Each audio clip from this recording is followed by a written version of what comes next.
वक्रतुण्ड महाकाय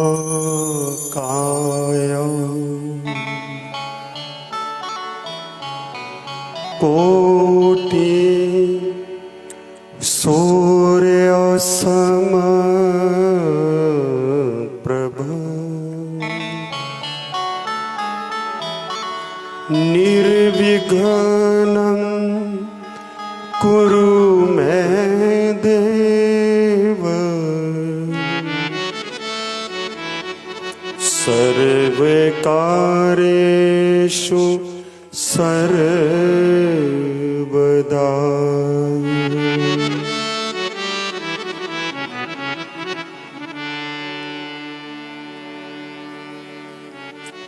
कृष्णाय वासुदेवाय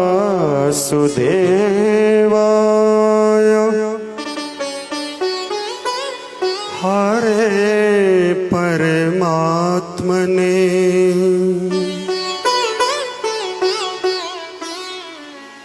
प्रणतक्लेशनाशाय गोविन्दाय नमो नमः।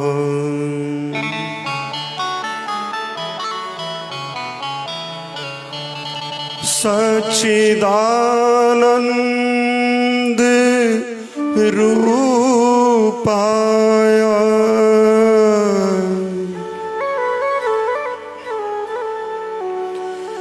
विश्वोत्पत्त्यादि हेतवे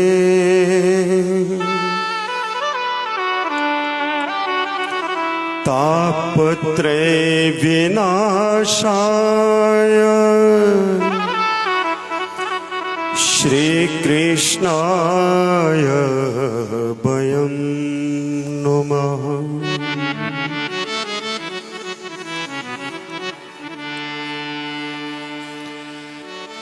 हरि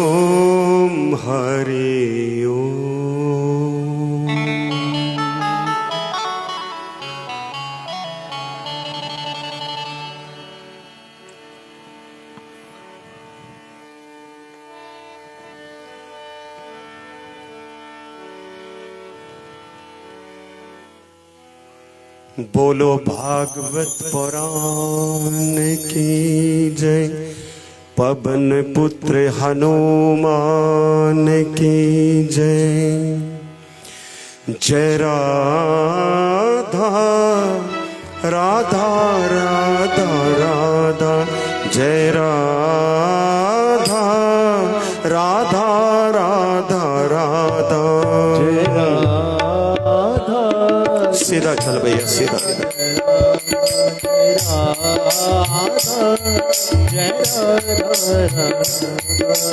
जय राधा राधा राधा राधा, जय राधा राधा राधा राधा, जय राधा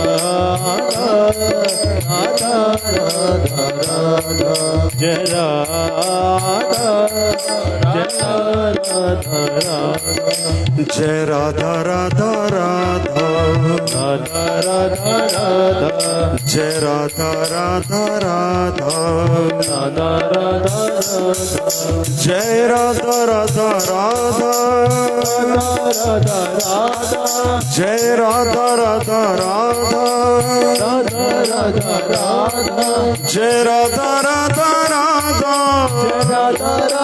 राधा, जय राधा राधा राधा,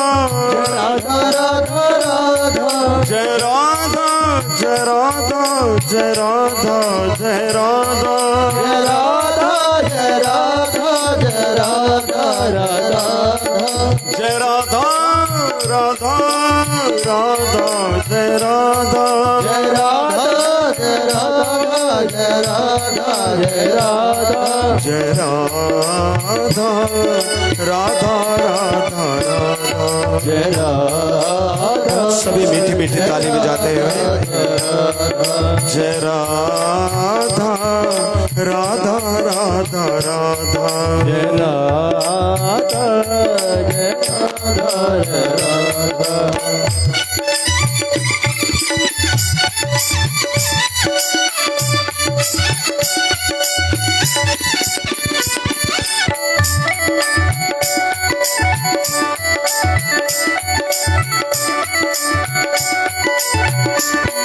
जय राधा जय राधा जय राधा जय राधा जय राधा जय राधा जय राधा जय राधा राधा राधा जय राधा जय राधा जय राधा जय राधा जय राधा जय राधा राधा राधा राधा जय राधा राधा राधा राधा जय राधा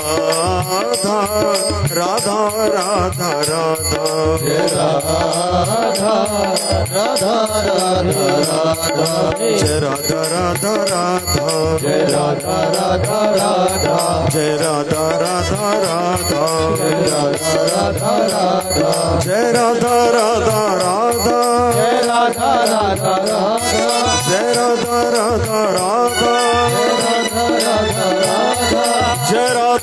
राधा राधा जय राधा राधा राधा जय राधा राधा राधा जय राधा जय राधा जय राधा जय राधा जय राधा जय राधा जय राधा जय राधा राधा राधा राधा जय राधा राधा राधा राधा जय राधा जय राधा राधा राधा राधा जय राधा राधा राधा राधा जय राधा राधा राधा राधा जय राधा राधा राधा राधा जय राधा राधा राधा जय राधा राधा राधा जय राधा राधा राधा जय राधा राधा राधा जय राधा राधा राधा जय राधा राधा राधा जय राधा राधा राधा जय राधा राधा राधा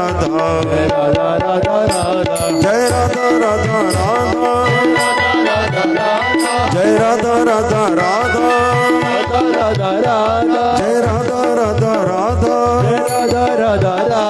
जय राधा राधा राधा जय राधा राधा राधा जय राधा राधा राधा जय राधा जय राधा जय राधा जय राधा जय राधा जय राधा जय राधा जय राधा जय राधा राधा राधा राधा राधा राधा राधा राधा राधा राधे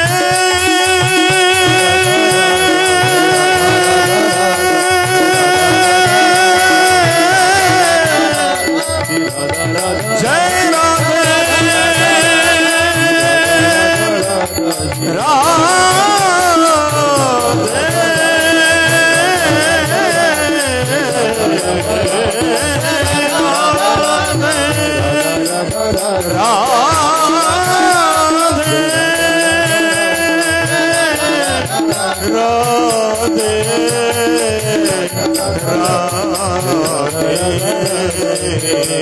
हे गोविंद गोविंद गोविंद गोविंद हे गोविंद गोविंद गोविंद गोविंद हे गोविंद गोविंद गोविंद गोविंद हे गोविंद गोविंद गोविंद गोविंद हे गोविंद गोविंद गोविंद गोविंद हे गोपाल गोपाल गोपाल गोपाल हे गोपाल गोपाल गोपाल गोपाल हे गोविंद गोविंद गोविंद गोविंद हे गोविंद गोविंद गोविंद गोविंद गोपाल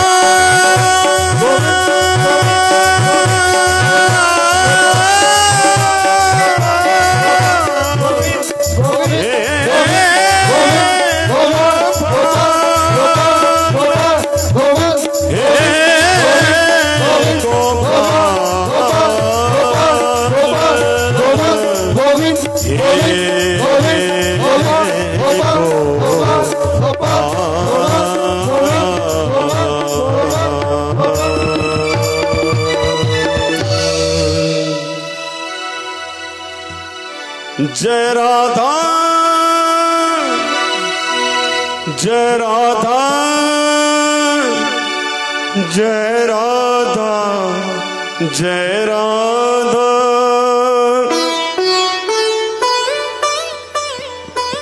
जय राधा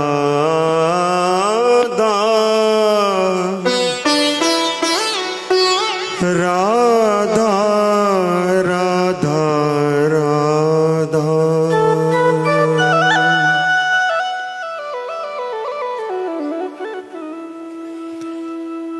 बोलिए बांके बिहारी लाल की, सच्चिदानंद भगवान की जय। पवन पुत्र हनुमान की जय। श्रीमद् भागवत महापुराण की जय।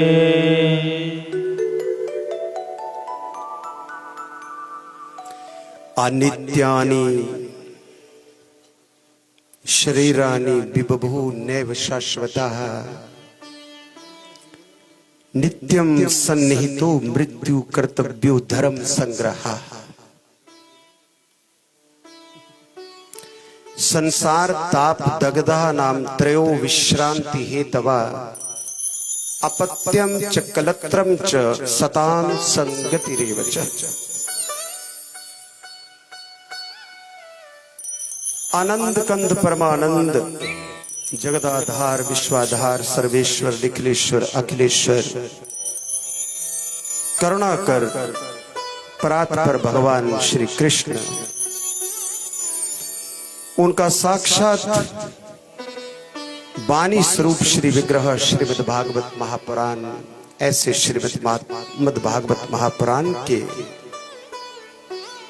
पावन सानिध्य में उपस्थित होकर के आज हम 5वें दिन में प्रवेश कर रहे हैं।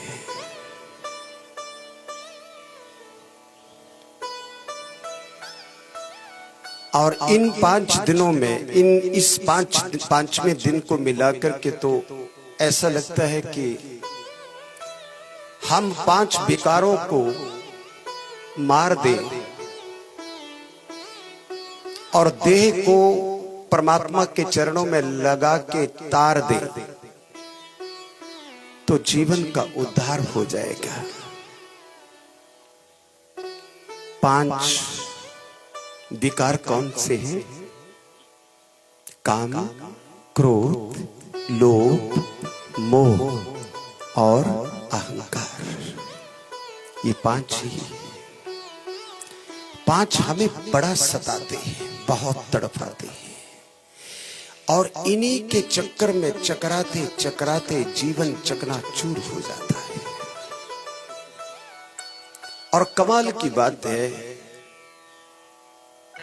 कि माया,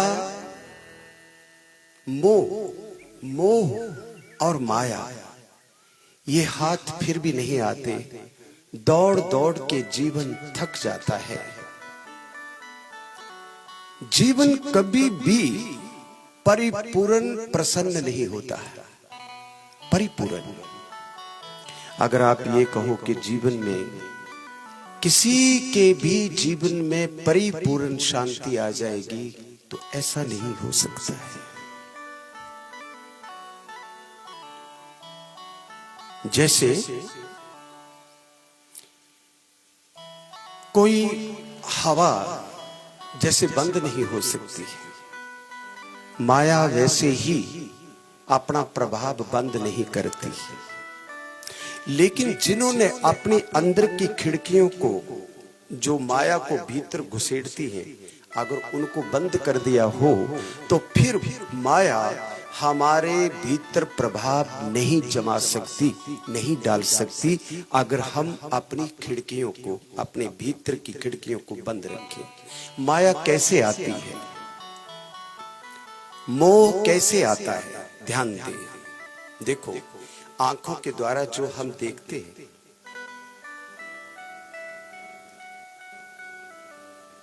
आंख से देखा, मन को खबर आई, मन ने बुद्धि को संदेश दिया, और इंद्री ने, ये आंख इंद्री है ना हमारी, तो इंद्री ने जब किसी चीज को देखा तो उसको लेने के लिए मन उतावला हो गया।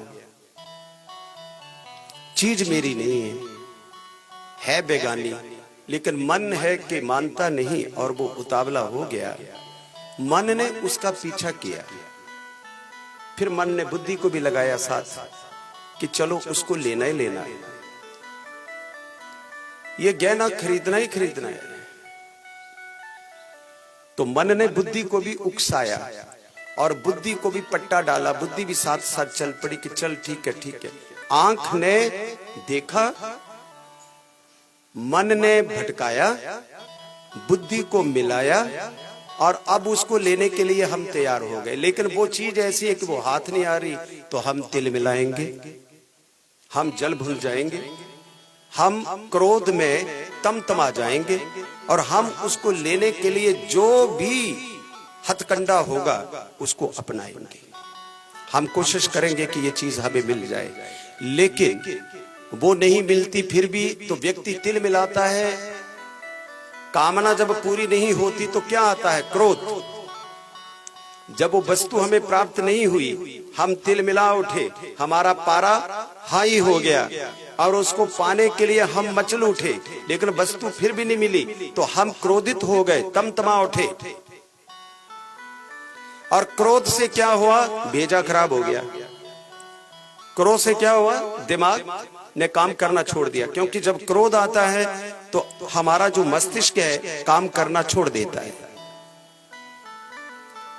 और जब क्रोध आता है तो स्मृति विभ्रम, गीता में कहते हैं कि उससे क्या होता है कि हमारी जो मेमोरी पावर, हमारी जो स्मरण शक्ति है, ये व्यर्थ हो जाती है, ये डैमेज हो जाती है, ये काम करना बंद कर देती है।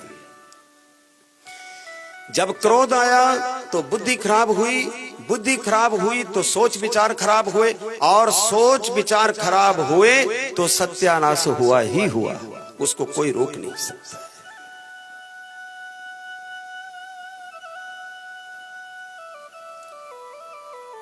बुद्धिनाशात् प्रणश्यति, इसलिए 5 चीजों को नियंत्रित करना है। देखो, जो सामान तुम्हारे पास पड़ा है तुम्हारा है, फिर भी तुम्हारा नहीं है पर फिर भी नहीं है, क्योंकि अगर तुम्हारा होता तो पक्का आपके पास ही रहता, लेकिन आपके पास वो लगातार नहीं रहता। तुम्हारे पास है, शाम किसी के पास है, दोपहर किसी के पास है, तो तुम्हारा सामान आया राम गया राम होता रहता है। कि आपको कुछ चीज मिल गई, आपने आगे दे दी, आगे वाले ने आगे दे दी, तो आया राम गया राम वो चलता रहेगा। तो वस्तुओं का उपभोग तो करो आप, कि वस्तु अगर आपको मिली है तो आप उसका उपभोग करेंगे, लेकिन थोड़ा सा बुद्धि से उसका उपभोग करो, दुरुपयोग मत करो, बुद्धि से उसका उपभोग करो कि हे परमात्मा, ये जो तूने दिया है इसको मैं सिर झुका के स्वीकार करता हूं, और मैं इस पर अभिमान बिल्कुल नहीं करूंगा, क्योंकि मेरा मुझ में कुछ नहीं, जो कुछ है सो तोर, तेरा तुझको सौंप के क्या लागत है मोर, कि हे विधाता हे दाता, जो कुछ दिया है मुझे मेरे मालिक बहुत कुछ दिया है, तेरा शुक्रिया है, तेरा शुक्रिया है, तूने ही दिया है, मेरा अपना कुछ नहीं, मैं नहीं, मेरा नहीं, ये तन किसी का है दिया, मेरा तो अपना तन भी नहीं है। सामान की तो बात ही छोड़ो, जो मेरे पास पड़ा है, सामान तो बात की बात, मैं नहीं, मेरा नहीं, ये तन किसी का है दिया। और आदमी कितना कितना मन से भ्रष्ट हो जाता है कि आदमी कहता है कि ये मेरा है, गलती करता है वो। देखो, देने वाले ने दिया तो भी दिया किस शान से? भगवान ने। देने वाले ने दिया तो भी दिया किस शान से? ये मेरा है। लेने वाला कह उठा अभिमान से। देने वाले ने तन दिया शान से, ए ले तन संभाल इसको, इसका इस्तेमाल ठीक ठीक करना। लेकिन मनुष्य है कि मानता नहीं, वो कहता है किसी ने नहीं दिया, मेरा अपना है, मेरी पर्सनल प्रॉपर्टी है मेरा शरीर। वो भगवान के दिए शरीर को भगवान का दिया हुआ नहीं मानता, अपना अहंकार करके उसको अपना मानने लग पड़ता है। और जब अहंकार में वो स्वयं कहता है कि ये मेरा है किसी का नहीं है, तो भगवान कहते अरे देने वाले ने दिया तो भी दिया किस शान से, ये मेरा है। लेने वाला कह उठा अभिमान से, मैं मेरा ये कहने वाले, ये तन किसी का है दिया, मैं नहीं मेरा नहीं, ये तन किसी का है दिया। किसका है ये? देनहार कोई और है, देनहार कोई और है। भेजत जो दिन रे, तुम्हारे घर में संपत्ति आती है, सुख आता है, आनंद आता है, देनहार कोई और है। वो देता है तो तुम लेते हो।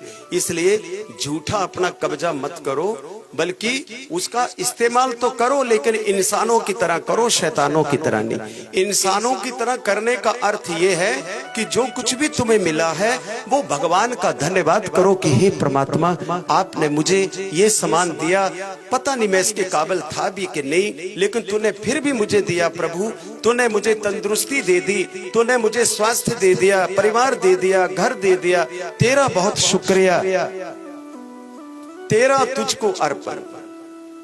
आरती में बोलते हैं हम, तन मन धन सब कुछ है तेरा, लेकिन देते एक भी नहीं और कहते बहुत कुछ है। ना परमात्मा को तन देते हैं, ना परमात्मा को मन देते हैं, ना परमात्मा को धन देते हैं, और परमात्मा के सामने ही बोलते हैं। जैसे परमात्मा की आंखों में रेत ढेर मारते हैं हम, रेत का ढेला, कि परमात्मा हम कहते ही हैं, हम तो डपोल शंख हैं, केवल बोलते हैं, करते कुछ भी नहीं। डपोल शंख जानते हो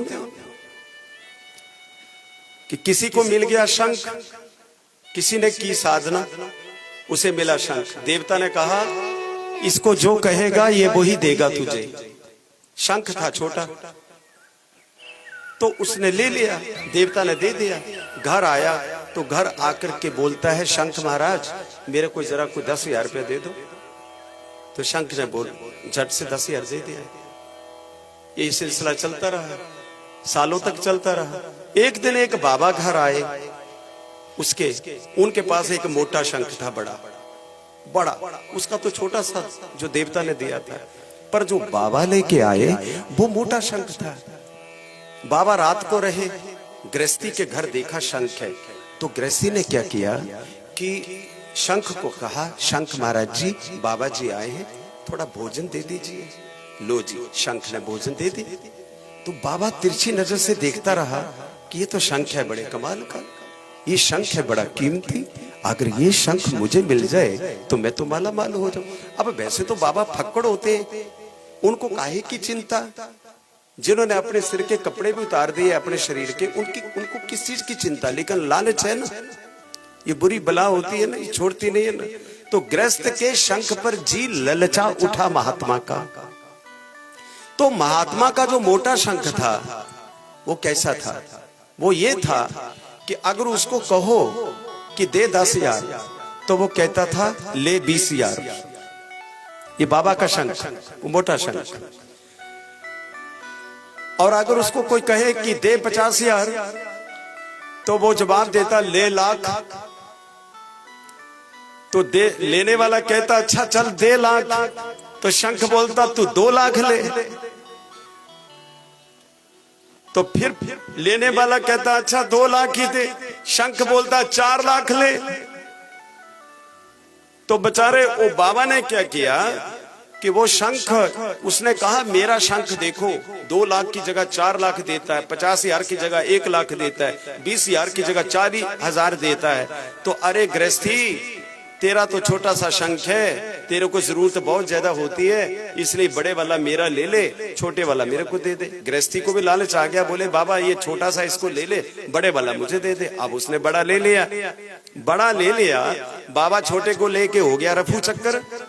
अब उसका तो पता नहीं लगा अब एक आध दिन तो शंख को विराजमान रखा, उसने नला के धुला करके एन आसन लगा करके उसको बढ़िया बढ़िया करके सजाया बनाया, सुंदर आसन पर बैठाया। और फिर गृहस्थ बैठा बेचारा जमीन के ऊपर और बोलता, शंख महाराज 2 हाँ 20,000। शंख बोले ले 40,000। बोले अच्छा 2 40,000। बोले ले 80,000। बोले अच्छा चल दे 2 लाख। बोले 4 लाख ले। बोले अच्छा 4 दे। तो बोला तू 8 ले। बोला अरे मेरे बाप 8 ही दे। बोले तू 16 लाख ले। गृहस्थी बोला अबे दे तो सही। बोले हम देते कुछ नहीं, हम सिर्फ बोलते ही बोलते। हम देते नहीं, हम बोलते हैं सिर्फ। देने वाला ले उड़ा बाबा, वो जो छोटे वाला था उसको बाबा जी ले गए। इस प्रकार के ढपोल शंख, उसको कहते हैं ढपोल शंख, जो केवल बोलता है करता कुछ भी नहीं। तो जो आरती में बोलते हैं तन मन धन सब कुछ तेरा, ना देते हैं तन, ना देते हैं मन, ना देते हैं धन, वो कौन से शंख हैं? वो ढपोल शंख ही है। बोलते हैं करते कुछ भी नहीं। और बोलने में कौन सा मीठा पड़ता है भाई? बोलने में कौन सा मीठा पड़ता है? कुछ चीनी थोड़ी डालनी पड़ती है, मुंह से ही बोलना है, क्या फर्क है? रहीमन जीवा बाबरी कह गई स्वर्ग पताल, स्वर्ग से पताल तक की बातें ये जीवा बोल देती है, लेकिन सजा कहीं और ही भोगनी पड़ती है। जीवा नहीं भोगती, जीवा तो अंदर चली जाती बोल के। तो बोलने में जो जी चाहे बोलो, लेकिन कुछ जीवन में कमाओ, जो कहते हो वो करो। और तेन त्यक्तेन भुंजिता माग्रदा कस्य सिद्धनम। देखो वेद ने कहा है कि आपके पास संपत्ति है, धन है, संपदा है, जायदाद है, जमीन है, सामान है, दुकान है, पदवी है, प्रतिष्ठा है, तो किसी का गला मत दबाओ। अगर आपके पास बहुत कुछ है तो बहुत कुछ का ये अर्थ नहीं है कि आप किसी के ऊपर भारी हो जाओ, आप किसी का जीवन ही मुसीबत में डाल दो, बल्कि आपको इसलिए मिला है कि आप परमात्मा के बनाए हुए बाकी के जीवों की रक्षा कर सको। संपत्ति इसलिए मिलती है, संपत्ति किसी को डराने धमकाने के लिए नहीं मिलती। इसलिए तन मन जब करते हैं तो दिल से करो कि परमात्मा तन भी तेरा। जब सत्यनारायण की आरती करते हो ना, सत्यनारायण के मंदिर में जाते हो, सत्यनारायण का व्रत करते हो, सत्यनारायण की कथा करते हो और दुनिया भर का झूठ बोलते हो, तो बात गलत है ना, ठीक तो नहीं है? क्या ख्याल है आपका? क्या ये ठीक बात है कि सत्यनारायण के सामने झूठ बोलो? वो तो है सत्य का नारायण, और तुम कौन से झूठ के ढपोल शंख। जो लोग, तुम तो नहीं हो झूठ के ढपोल शंख जितने यहां बैठे हो, आप लोग तो बड़े कीमती हीरे हो। पूरी सर्दी में है 5 दिन से लगातार यहां आ रहे हो, ये बैठ रहे हो, कथा को सुन रहे हो, तो ये परमात्मा ने आपके ऊपर बहुत बड़ा आशीर्वाद बरसाया है। पहले तो उसने धुंध बरसाई, फिर उसने ठंड बरसाई, पहले पो लगाया, और कथा होते होते नया महीना भी लगा देगा। तो ये सब कुछ नया नया सिलसिला, कुछ उसने काफी मजबूती से सर्दी को भी खूब भेजा, लेकिन आपने उस सर्दी को किनारे करके फिर भी तय किया, संकल्प किया कि हम मलाड़ी के इस सुंदर मंदिर में जाकर के भागवत कथा का आनंद लेंगे। तो तुम थोड़ी ढपोल शंख, आपको नहीं कह रहा हूं, जो कह रहा, जो था ना ढपोल शंख में उसकी बात कर रहा हूं। और जो तन मन धन कहते हैं मंदिर में, लेकिन करते कुछ नहीं है, वैसे सच पूछिए तो वो भी ढपोल शंख ही है। उन्होंने करना कुछ नहीं। दिलेर और शेर होना अलग बात है। संपत्ति देखो, संपत्ति को बचाओ, लेकिन संपत्ति को ठिकाने पे लगाओ, क्योंकि संपत्ति तुम्हारे पास विपत्ति खड़ी करती है। क्योंकि संपत्ति अगर अधिक हो जाए तो पहरेदारी करनी पड़ती है, संपत्ति को बचाने के लिए करनी पड़ती कि नहीं? अगर गहने घर में पड़े हो तो नींद नहीं आती है। अगर नोट पड़े हो तो नींद नहीं आती। तो संपत्ति हमें क्या करती है? हमारा चैन सुख छीन लेती है। तो इसलिए ये जो संपत्ति घरों के बीच जैसे सांप बैठता है ना धन पर कुंडली मार करके, वैसे जो मनुष्य संपत्ति पर कुंडली मार करके बैठता है और मनुष्य को अपना पता नहीं है कि कब 9 2 11 हो जाएगा, कब राम नाम सत्य हो जाएगा। फिर कह रहा हूं ये सत्य है, इसको फिर कह रहा हूं। कुंडलनी मार करके बैठना बंद कर दो, और जहां धार्मिक स्थान है, जहां धर्म का कोई कार्य होता हो, यज्ञ है, कथा है, भंडारा है, कोई गरीब है, कोई अपाहिज है, कोई बेचारा शिक्षा पैसे के बिना शिक्षा से बेचारा हो रहा है, नहीं है उसके पास पैसा, ऐसी जगहों पर धन का उपयोग करो। जिनके लिए तुम संभाल करके रखते हो ना, ध्यान रखना इस बात का। जिन बच्चों के लिए, जिन औलादों के लिए आप अपनी दौलत को, संपत्ति को संभाल करके रखते हो, आज मैं पते की बात आपको बता दूं कि अगर आपकी औलाद अच्छी होगी तो संपत्ति कमा लेगी, और अगर गलत होगी तो तुम्हारी कमाई हुई संपत्ति को मिट्टी में मिला देगी। इसलिए आने वाले समय की तुम चिंता करो कि तुम्हारा समय कैसा आएगा। भगवान ने जिस काम के लिए तुम्हें मानव का तन देकर के भेजा है, उसकी गौर करो, उस पर ध्यान दो कि जब भगवान पूछेंगे मुझे कि तुझे दुनिया में मैंने भेजा था और दुनिया में तुझे भेजा कि कुछ शुभ कर्म करना, सत्कर्म करना, तो तू ये क्या कमा रहा है? इस बात का सावधानी, इस बात की सजगता हम प्रत्येक व्यक्ति को रखनी चाहिए। मृत्यु तो तय है। कंस के मन में मृत्यु का भय है। मृत्यु तो तय है।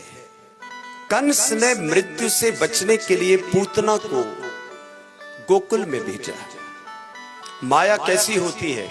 सुंदर बन के जाती है, जैसे पूतना गई, और पूतना सुंदर बन करके गई, कई बच्चों को उसने मारा। चतुर्दशी के तिथि में वो गोकुल पहुंची है, सुंदर बन ठन करके गई। यशोदा से लल्ला को हाथ में ले लिया और अपनी छाती से लगा लिया। यशोदा ने विचार किया कि कोई पड़ोस की होगी और बच्चे से खेलने के लिए आई है, तो यशोदा ने कोई दूसरी बात नहीं की, उसने बच्चा दे दिया। पूतना ने ले लिया। पूतना उसको पुचकारने लगी। अब मन में था कुछ और, लेकिन रूप था डुप्लीकेट, नकली रूप धारण किया है, और मन में बच्चे के साथ कोई प्यार नहीं है, बल्कि संहार करने का विचार है कि इसको कैसे मारूं। पर भगवान बड़े दयालु है। कम बा दयालुम शरणम ब्रजेम। भगवान बड़े दयालु है। वो चिपक गए छाती के साथ, और पूतना ने हलाहल विष अपने दुग्ध स्तनों पर लगा रखा था। यशोदा जरा सी ओट में क्या हो गई, किनारे चली गई किसी और स्थान पर, कि पूतना ने झटके से अपना स्तन निकाल करके कन्हैया के मुख में दे दिया। जैसे ही कन्हैया के मुख में दिया तो कन्हैया ने आंखें बंद कर ली। ऐसे लगा कि आंखें बंद करके कन्हैया ये बताना चाहते हैं कि मैं तो आया था ब्रज में मक्खन मिश्री खाने, ये कहाँ की माई आई, बन गई कसाई, इसने तो मेरे को जहर ही पिलाना शुरू कर दिया। तो भगवान ने आंखें बंद कर दी।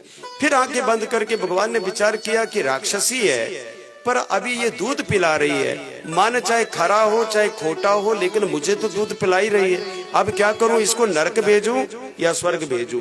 ये सोच करके भगवान ने अपने नेत्र बंद कर लिए, और धीरे धीरे स्तनों को खींचना, पीने के लिए लपक करके उसने स्तन को जरा ज्यादा घूंट भरना भगवान ने शुरू किया।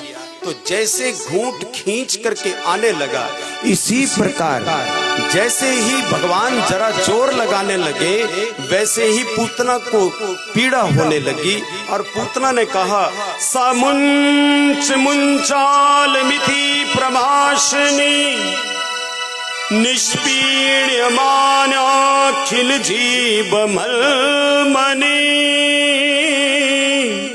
बिभ्रत्य नेत्रे चरणो भुजो महो प्रसविन्न गात्राक्षिपितैररूर्दे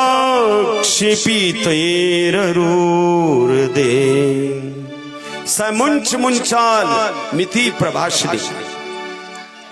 पूतना ने कहा, अरे छोड़ो, मुझको छोड़ दो, मुझे मत मारो, मेरा स्तन छोड़ दो, मैं मरने जा रही, मैं मर रही हूँ, मेरे को दर्द हो रहा है, तकलीफ हो रही है। लेकिन भगवान है कि न तो हटते हैं न मानते हैं। स्तन पकड़ लिया है, जोर से पकड़ लिया है, अब वो छोड़ते नहीं। तो ऐसा लगता है कि जैसे भगवान कह रहे हैं कि मौसी जी, हम तो स्तन पकड़ना जानते हैं, हम तो पकड़ते ही नहीं है, हम तो किसी भी व्यक्ति को पकड़ते नहीं। और एक बार अगर कोई हमारी पकड़ में आ गया तो फिर हम उसको छोड़ते भी नहीं है। इसलिए भगवान ने तब तक पूतना को नहीं छोड़ा। पूतना का असली रूप सामने आ गया। वो तो बड़ी भयानक राक्षसी है। भगवान को लेकर के आकाश में उड़ी, भगवान छाती पर बैठे रहे, स्तन पीते रहे, और यहाँ तक हालात बन गई कि पूतना की आंखें घूम गई और आंखें फट गई और चीत्कार मारती हुई, चलाती हुई पूतना ने अपने देह का त्याग कर दिया और आकाश से गिरी और कंस के बगीचे के बीच जाकर के पूतना का शरीर शांत हो गया। 6 कोस में पूतना का शरीर पड़ा। 6 कोस, कल्पना करिए कि पूतना कितनी बड़ी है। भगवान छाती पर दूध पी रहे हैं। नंद, यशोदा, गोप, गवाल, छोटे बड़े सब ये दृश्य देख रहे हैं। सबकी सांसें रुकी हुई है। लेकिन जैसे ही यशोदा ने दौड़कर छाती से कन्हैया को उठाया तो कन्हैया टुकुर टुकुर करके माँ की तरफ देख रहे हैं। तो माता को लगा कि मेरा कन्हैया तो ठीक है, इतनी बड़ी राक्षसी भी इसको नहीं मार सकी, इतने आकाश पर ले जाने के बाद भी धड़ाम से नीचे भी गिरी, लेकिन मेरे कन्हैया का तो बाल भी बांका नहीं हुआ। माता ने उसको छाती से लगा लिया और चारों तरफ से उसको कुछ घुमाया, जैसे माताएं करती हैं बच्चे के ऊपर कि कोई नजर ना लग जाए इसके ऊपर किसी की, और माता ने उसको दूध पिलाना शुरू कर दिया। इस प्रकार कंस की भेजी हुई पूतना का विनाश हो गया। यहाँ विचित्र बात है कि कई वर्ष लग गए पूतना के शरीर को काट काट कर ढेर लगाने में, और जब लगाई आग तो चंदन जैसी सुगंध निकली। हरि बोल, चंदन जैसी सुगंध निकली। तो किसी ने, शुकदेव भगवान ने राजा परीक्षित को कथा सुनाते कहा, जिसमें परीक्षित ने पूछा कि महाराज पूतना तो राक्षसी थी, तो उसके शरीर से चंदन जैसी सुगंध निकलने का तो कोई प्रयोजन नहीं था। आप बताइए कि उसने तो गलत काम भी किया, कुकर्म किया, भगवान को जहर पिलाया, तो फिर चंदन जैसी सुगंध कैसे निकली? तो शुकदेव भगवान परीक्षित को कथा सुनाते हुए कहते हैं कि हे राजन, हे परीक्षित, क्योंकि पूतना ने अंत काल में भगवान के पूतना ने अंत काल में भगवान को जहर तो पिलाया और भगवान ने पिया। अब जिसके जहर को या दूध को भगवान पी ले वो नरक तो जा ही नहीं सकता। इसलिए क्योंकि भगवान ने उस राक्षसी का स्पर्श भी किया, उसकी छाती का दूध भी पिया, इसी का नतीजा ये निकला कि पूतना को भगवान कृष्ण का परम धाम प्राप्त हो गया। बोले बांके बिहारी लाल की। इसी प्रकार अब भगवान 108 दिन के हैं। एक दिन एक पर्व माता यशोदा करवा रही थी। जब करवट बदलता है बच्चा तो उसको कहते हैं अंग परिवर्तन। अंग परिवर्तन का पर्व होता है कि बच्चा करवट बदल ले अपनी हिम्मत करके, तो उसको कहते हैं अंग परिवर्तन उत्सव। तो वो दिन आया, यशोदा ने घर का सारा सामान बाहर निकाल दिया कि आज तो बहुत बड़ा यहाँ आयोजन होगा, कीर्तन होगा, तो मैं सब सामान बाहर निकाल देती हूँ। दूध दही के भरे छकड़े थे वो भी बाहर निकाल दिए, और लल्ला का जो पलंग था, पालना था, उसको भी बाहर निकाल दिया और छकड़े के नीचे रख दिया। कंस का भेजा हुआ एक और राक्षस शक्टासुर नाम का आया, वो छकड़े के ऊपर बैठ गया। नीचे भगवान पालने में थे। अब लोग आ रहे थे, जा रहे थे। अब भगवान के लिए तो यशोदा के पास समय था नहीं कि मैं इनको दूध भी पिलाऊं आज। और भगवान है कि छकड़े के नीचे पड़े हैं, दोपहरी की बेला में शक्टासुर ऊपर बैठा हुआ है कि कब इसका गला दबाऊं। भगवान रोने लगे दूध का बहाना लेकर के कि माता आज तो कोई बात मेरी पूछ भी नहीं रही है। इतने में क्या हुआ कि जैसे ही भगवान रोने लगे और अपनी टांगे दाएं बाएं, जैसे बच्चा रोता है तो आगे पीछे अपनी टांगे करता है, अपने पांव को हिलाता रहता है, तो भगवान ने अपने चरणों को हिलाया और एक चरण हिलाते हुए दाएं चरण को जोर से छकड़े पर मारा। ऐसा जोर से मारा कि छकड़ा तो नीचे गिरा, ऊपर कंस का भेजा शक्टासुर राक्षस भी धड़ाम से नीचे गिर गया और उसकी भी मृत्यु हो गई। बोलिए बांके बिहारी लाल की। इसी प्रकार तृणावर्त नामक दैत्य आया, उसने एकदम तूफान मचाया। यशोदा के हाथ से कन्हैया नीचे चला गया क्योंकि आंधी इतनी आई, और उसी आंधी में तृणावर्त ने भगवान को उठाया, आकाश पे ले गए, लेकिन आकाश पर जाकर के भगवान ने तृणावर्त राक्षस का गला दबाया और उसके भी प्राण पखेरु निकल गए और वो भी धड़ाम से जमीन पर गिर गया। बोले बांके बिहारी लाल की। इस प्रकार से अभी भगवान कल्याण करते जा रहे हैं, धरती का जो बोझ है उसको हल्का करते जा रहे हैं दानवों से, क्योंकि धरती भरी पड़ी है। कंस के संगी साथी सब अत्याचारी लोग जो उसका संग करते थे, एक एक करके कंस उनको भेज रहा है और सभी भगवान के हाथों राम नाम सत्य होते जा रहे हैं और लगातार ये काम चल रहा है। अब भगवान का नामकरण किया, गर्ग जी ने भगवान के कई नाम रखे और बड़े भैया बलराम को बलराम नाम से पुकारा, बलदाऊ भी उन्हीं का नाम रखा, संकर्षण भी उन्हीं का नाम रखा। और गर्ग कुल पुरोहित थे, तो पुरोहित जी ने नाम रखते हुए आगे कहा कि ये जो सांबला है ना, ये सांबला सलौना जो है, ये युगों युगों से इस धरती पर आता है, आकर के अधर्म को मिटाता है, धर्म की रक्षा करता है। इसलिए ये कभी पीला बन करके आता है, ये कभी लाल बन करके